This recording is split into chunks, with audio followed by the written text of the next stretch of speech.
ನಮಸ್ತೆ ಚಿಟ್ಚಾಟ್ ವಿಂದಿನಿ ಕನ್ನಡ ಚಾನಲ್ಗೆ ಸ್ವಾಗತ. ಇವತ್ತಿನ ವಿಡಿಯೋದಲ್ಲಿ ಫ್ಲಾಕ್ಸ್ ಸೀಡ್ ಅಥವಾ ಅಗಸೆ ಬೀಜ ಅಂತ ಏನು ಕರಿತೀವಿ ಅದರ ಬಗ್ಗೆ ಒಂದಷ್ಟು ಒಳ್ಳೆಯ ಮಾಹಿತಿಗಳನ್ನು ನಿಮ್ಮ ಜೊತೆ ಶೇರ್ ಮಾಡ್ಕೊಳ್ಳೋಣ ಅಂತಿದ್ದೀನಿ. ಯಾಕಂತಂದರೆ ಈ ಅಗಸೆ ಬೀಜವನ್ನು ಸರಿಯಾದ ರೀತಿಯಲ್ಲಿ ತೊಗೊಂಡಿಲ್ಲ ಅಂದರೆ ಅದರಿಂದ ಸುಮಾರಷ್ಟು ಪ್ರಾಬ್ಲಮ್ಗಳಾಗುವಂಥ ಚಾನ್ಸಸ್ ಇರುತ್ತೆ. ಅದು ಅಲ್ಲದೆ ಇದನ್ನು ಯಾರು ತೊಗೋಬೇಕು, ಎಷ್ಟು ಪ್ರಮಾಣದಲ್ಲಿ ತೊಗೋಬೇಕು ಅನ್ನೋದು ಮ್ಯಾಟ್ರ್ ಆಗುತ್ತೆ. ಯಾಕಂತಂದರೆ ಕೆಲವೊಬ್ರು ಇದನ್ನು ತೊಗೊಳ್ಳೋ ಹಾಗಿಲ್ಲ, ಕೆಲವೊಬ್ರು ಇದನ್ನು ಮಾಡ್ರೇಷನಲ್ಲಿ ತೊಗೊಳ್ಬೋದು. ಅದೆಲ್ಲವನ್ನು ಡೀಟೇಲ್ ಆಗಿ ನೋಡೋಣ. ಅದೆಲ್ಲದಕ್ಕಿಂತ ಮುಂಚೆ ಫಟಾಫಟ್ ಅಂತ ಚಾನೆಲನ್ನು ಸಬ್ಸ್ಕ್ರೈಬ್ ಮಾಡ್ಕೊಳ್ಳಿ. ಹಾಗೆಯೇ ವಿಡಿಯೋ ಇಷ್ಟ ಆಗ್ತಿದ್ರೆ ಲೈಕ್ ಮಾಡೋದನ್ನು ಮರಿಬೇಡಿ. ಫಸ್ಟ್ ಇದರಲ್ಲಿ ಏನೇನಿದೆ ಅಂತ ನೋಡೋಣ. ಇದರಲ್ಲಿ ಒಮೆಗಾ 3 ಫ್ಯಾಟಿ ಆ್ಯಸಿಡ್ಸ್ ಇದೆ. ಅದು ನಮ್ಮ ಹಾರ್ಟ್ ಹೆಲ್ತ್ ಅಥವಾ ಬ್ರೈನಿಗೆ ತುಂಬಾ ಒಳ್ಳೆಯದು.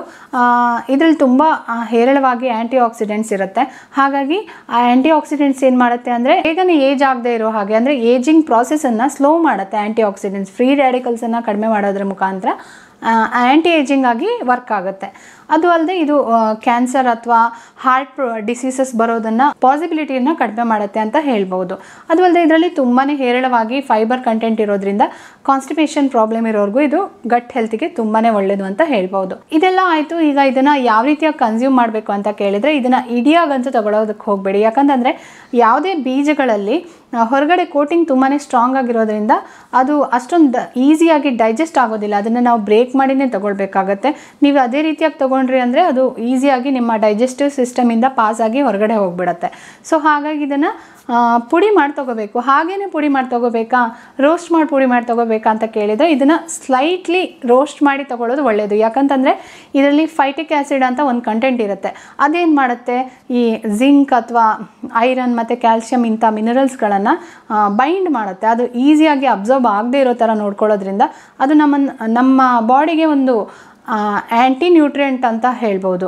ಸೊ ಹಾಗಾಗಿ ನೀವು ಅದನ್ನು ಸ್ಲೈಟ್ಲಿ ಒಂದು ರೋಸ್ಟ್ ಮಾಡಿದಾಗ ಆ ಪ್ರೊಸೆಸ್ಸಲ್ಲಿ ಅದು ಆ ಫೈಟಿಕ್ ಆ್ಯಸಿಡ್ ಲೆವೆಲ್ ಕಡಿಮೆ ಆಗುತ್ತೆ. ಸೊ ಹಾಗಾಗಿ ಇದು ಈಸಿಯಾಗಿ ನಿಮಗೆಲ್ಲ ಮಿನರಲ್ಸ್ ಕೂಡ ಅಬ್ಸಾರ್ಪ್ಷನ್ ಆಗೋದಕ್ಕೆ ಹೆಲ್ಪ್ ಆಗುತ್ತೆ. ಅದು ಅಲ್ಲದೆ ಇದರ ಫ್ಲೇವರ್ ಕೂಡ ಒಂದು ಸ್ವಲ್ಪ ಎನ್ಹಾನ್ಸ್ ಆಗೋದ್ರಿಂದ ಅದು ಸ್ಲೈಟ್ಲಿ ರೋಸ್ಟ್ ಮಾಡಿ ತೊಗೊಳ್ಳೋದು ಒಳ್ಳೆಯದು. ಇಲ್ಲಾಂದರೆ ನೀವು ಸೋಕ್ ಮಾಡಿ ತೊಗೊಳ್ತೀರಾ ಅಂದರೂ ಅದು ಓಕೆ. ಬಟ್ ಸೋಕ್ ಮಾಡಿದಾಗ ಏನಾಗುತ್ತೆ ಅಂದರೆ ಅದೊಂಥರ ಜಲ್ಲಿ ಆಗೋದ್ರಿಂದ ಅದು ಸ್ವಲ್ಪ ಕನ್ಸ್ಯೂಮ್ ಮಾಡೋದಕ್ಕೆ ಕಷ್ಟ ಆಗ್ಬೋದು. ಇನ್ನೊಂದು ರೀತಿಯಾಗಿ ಯಾವ್ದು ತೊಗೋಬೋದು ಅಂದರೆ ಇದನ್ನು ನೀವು ಸ್ಪ್ರೌಟಿಂಗ್ ಮಾಡಿ ತೊಗೊಳ್ಬೋದು. ಅಂದರೆ ಇದರ ಮೊಳಕೆ ಬರಿಸಿ ತೊಗೊಳ್ಬೋದು. ಬಟ್ ಮೊಳಕೆ ಬರಿಸೋ ಪ್ರಾಸೆಸ್ ಒಂದು ಸ್ವಲ್ಪ ಕಷ್ಟ ಇರುತ್ತೆ ಇದರಲ್ಲಿ. ಅದು ಈಸಿಯಾಗಿ ಅಷ್ಟೊಂದು ಮೊಳಕೆ ಬರೋದಿಲ್ಲ. ಯಾಕಂತಂದರೆ ನೀವು ನೆನೆಸಿದ ತಕ್ಷಣ ಇದು ಜಲ್ಲಿಯಾಗಿ ಕನ್ವರ್ಟ್ ಆಗೋದ್ರಿಂದ ಅದು ಏರ್ ಸರ್ಕ್ಯುಲೇಷನ್ ಸರಿಯಾಗಿ ಆಗಿಲ್ಲ ಅಂದರೆ ಅದರ ಮೊಳಕೆ ಬರೋದ್ರಲ್ಲಿ ಸ್ವಲ್ಪ ಡಿಲೇ ಆಗ್ಬೋದು. ಆ ಪ್ರೊಸೆಸಿಂಗಲ್ಲಿ ಅದು ಹಾಳಾಗ್ಬೋದು. ಸೊ ಹಾಗಾಗಿ ಆ ಮೊಳಕೆ ಬರೆಸೋದು ಸ್ವಲ್ಪ ಕನ್ವೀನಿಯೆಂಟ್ ಮೆಥಡ್ ಅಲ್ಲ. ಹಾಗಾಗಿ ಎಲ್ಲರೂ ಇದನ್ನು ಸ್ಲೈಟ್ಲಿ ರೋಸ್ಟ್ ಮಾಡಿ ಪುಡಿ ಮಾಡಿ ತೊಗೊಳ್ಳೋದನ್ನು ಪ್ರಿಫರ್ ಮಾಡ್ತಾರೆ.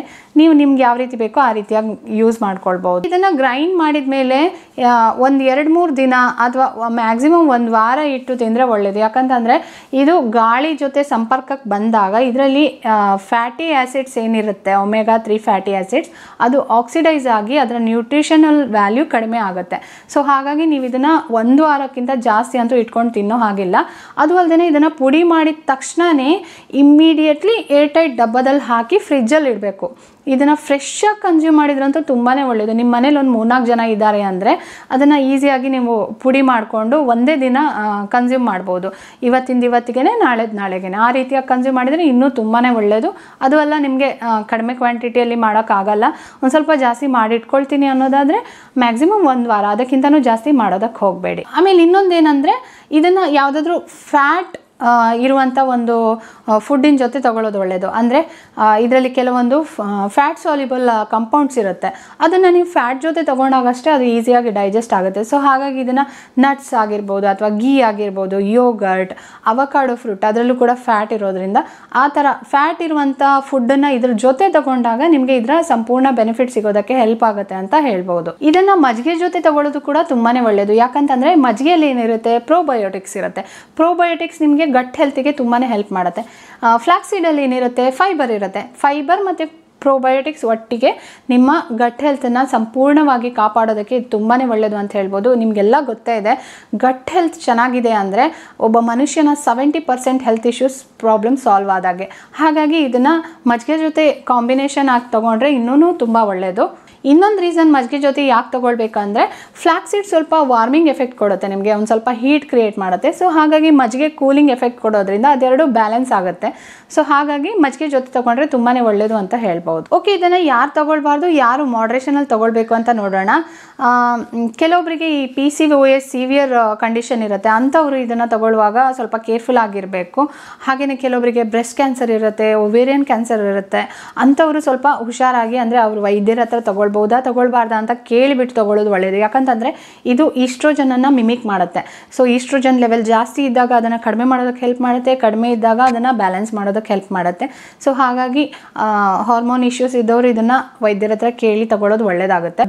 ಆಮೇಲೆ ಇನ್ನೊಂದೇನೆಂದರೆ ಪ್ರೆಗ್ನೆಂಟ್ ವುಮನ್ ಮತ್ತು ಬ್ರೆಸ್ಟ್ ಫೀಡಿಂಗ್ ಮದರ್ಸ್ ಇದನ್ನು ತಗೊಳ್ಳುವಾಗ ಹುಷಾರಾಗಿರಬೇಕು. ಯಾಕಂದರೆ ಕೆಲವೊಬ್ಬರಿಗೆ ಆಸ್ಪಿರಿನ್ ಕೊಟ್ಟಿರ್ತಾರೆ ವೈದ್ಯರು, ಅಂಥವರೆಲ್ಲ ಇದನ್ನು ತಗೊಂಡಾಗ ಸ್ವಲ್ಪ ಇಶ್ಯೂಸ್ ಆಗುವಂಥ ಚಾನ್ಸಸ್ ಇರುತ್ತೆ. ಅಂದರೆ ಬ್ಲಡ್ ಥಿನ್ನಿಂಗ್ ಎಫೆಕ್ಟ್ ಇರೋದ್ರಿಂದ ಅವರು ಮತ್ತು ಈ ಬೇಬೀಸಿಗೆ ಈಸ್ಟ್ರೋಜನ್ಗೆ ಇದು ಎಫೆಕ್ಟ್ ಮಾಡೋದ್ರಿಂದ ಮಕ್ಕಳು, ಚಿಕ್ಕ ಮಕ್ಕಳೆಲ್ಲ ತಗೊಳ್ಳುವಾಗ ಒಂದು ಸ್ವಲ್ಪ ಹುಷಾರಾಗಿರಬೇಕು. ಅಂದರೆ ತಗೊಂಡ್ರೂ ಸ್ವಲ್ಪ ಕಡಿಮೆ ಕ್ವಾಂಟಿಟಿಯಲ್ಲಿ ತಗೊಳ್ಬೇಕಾಗತ್ತೆ, ಇಲ್ಲ ನೀವು ವೈದ್ಯರ ಹತ್ರ ಕೇಳಿಬಿಟ್ಟು ತಗೊಳ್ಳೋದು ಒಳ್ಳೆಯದು ಅಂತ ಹೇಳ್ತೀವಿ. ಕೆಲವೊಬ್ರು ಹಾರ್ಟ್ ಪೇಷಂಟ್ ಇರ್ತಾರೆ, ಅಂಥವರು ದಯವಿಟ್ಟು ನಿಮ್ಮ ವೈದ್ಯರ ಹತ್ರ ಕೇಳಿನೇ ತಗೊಳ್ಳಿ. ಯಾಕಂತಂದರೆ ನಿಮ್ಗೆ ಆಲ್ರೆಡಿ ಆಸ್ಪಿರಿನ್ ಟ್ಯಾಬ್ಲೆಟ್ ಕೊಟ್ಟಿದ್ದರೆ, ಬ್ಲಡ್ ಥಿನ್ನಿಂಗ್ ಎಫೆಕ್ಟಿಗೆ ಬೇಕಾಗುವಂಥ ಯಾವುದಾದ್ರೂ ಟ್ಯಾಬ್ಲೆಟ್ ನಿಮಗೆ ರನ್ನಿಂಗಲ್ಲಿದ್ದರೆ ಅವರು ಹುಷಾರಾಗಿರಬೇಕು. ಯಾಕಂತಂದರೆ ಈ ಫ್ಲಾಕ್ಸ್ ಸೀಡಲ್ಲಿ ಬ್ಲಡ್ ಥಿನ್ನಿಂಗ್ ಎಫೆಕ್ಟ್ ಮಾಡುವಂಥದ್ದು, ಈ ಒಮೆಗಾ 3 ಫ್ಯಾಟಿ ಆಸಿಡ್ಸ್ ಏನಿದೆ ಅದು ನಿಮ್ಮ ಬ್ಲಡ್ಡನ್ನು ಥಿನ್ ಮಾಡುತ್ತೆ. ಸೊ ಹಾಗಾಗಿ ನೀವು ಆಲ್ರೆಡಿ ಆಸ್ಪಿರಿನ್ ಅಥವಾ ಆ ಥರ ಟ್ಯಾಬ್ಲೆಟ್ಸ್ ಏನಾದರೂ ತೊಗೊಳ್ತಾ ಇದ್ದರೆ ಸೊ ಅದು ಅಡ್ವರ್ಸ್ ಎಫೆಕ್ಟ್ ಆಗುವಂಥ ಚಾನ್ಸಸ್ ಇರುತ್ತೆ. ಹಾಗಾಗಿ ನೀವು ವೈದ್ಯರ ಹತ್ರ ಸಲಹೆ ಕೇಳಿ ತಗೊಳ್ಬಾರ್ದಾ ಅಂತ ಕೇಳಿನೇ ತಗೊಳ್ಳಿ.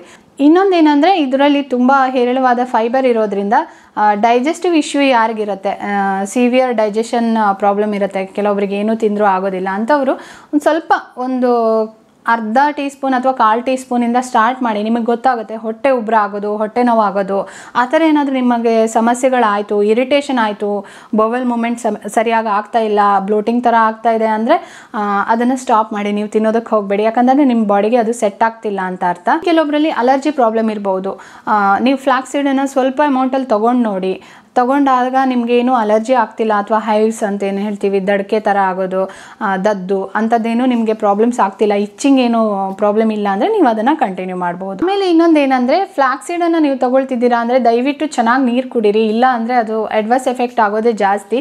ಅದರಲ್ಲಿ ಹೆವಿ ಫೈಬರ್ ಇರೋದ್ರಿಂದ ಅದನ್ನು ಕರಗಿಸೋದಕ್ಕೆ, ಅದನ್ನು ಸರಿಯಾದ ರೀತಿಯಲ್ಲಿ ಜೀರ್ಣ ಮಾಡೋದಕ್ಕೆ ತುಂಬಾ ನೀರಿನ ಅವಶ್ಯಕತೆ ಇರುತ್ತೆ. ನೀವು ರೆಗ್ಯುಲರ್ ಆಗಿ ತೊಗೊಂಡ್ರೆ ತುಂಬಾ ಒಳ್ಳೆಯದು, ಆರೋಗ್ಯಕ್ಕಂತೂ ತುಂಬಾ ಒಳ್ಳೆಯದು.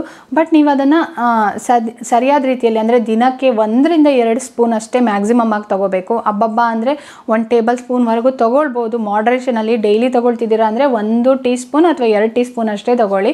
ಅದ್ರ ಜೊತೆಗೆ ಸರಿಯಾಗಿ ನೀರು ಕುಡಿಯೋದನ್ನು ಮರಿಬೇಡಿ. ಚೆನ್ನಾಗಿ ನೀರು ಕುಡಿದಾಗ ಮಾತ್ರ ಅದರ ಕಂಪ್ಲೀಟ್ ಬೆನಿಫಿಟ್ಸ್ ನಿಮಗೆ ಸಿಗುತ್ತೆ. ವಿಡಿಯೋ ಇಷ್ಟ ಆಗಿದ್ರೆ ಲೈಕ್ ಮಾಡಿ, ಶೇರ್ ಮಾಡಿ, ಇದನ್ನು ನಿಮ್ಮ ಕಾಳಜಿ ಮಾಡೋರಿಗೆ ಕಳಿಸ್ಕೊಡಿ ಅಂತ ಹೇಳ್ತಾ ಇವತ್ತಿನ ವಿಡಿಯೋನ ಇಲ್ಲಿಗೆ ಮುಗಿಸ್ತಾ ಇದ್ದೀನಿ. ಮತ್ತೆ ಒಳ್ಳೆ ಕಾಂಟೆಂಟ್ನೊಂದಿಗೆ ಮತ್ತೆ ಸಿಗ್ತಾ ಇರೋಣ. ಅಲ್ಲಿ ತನಕ ಟೇಕ್ ಕೇರ್, ಬಾಯ್ ಬಾಯ್.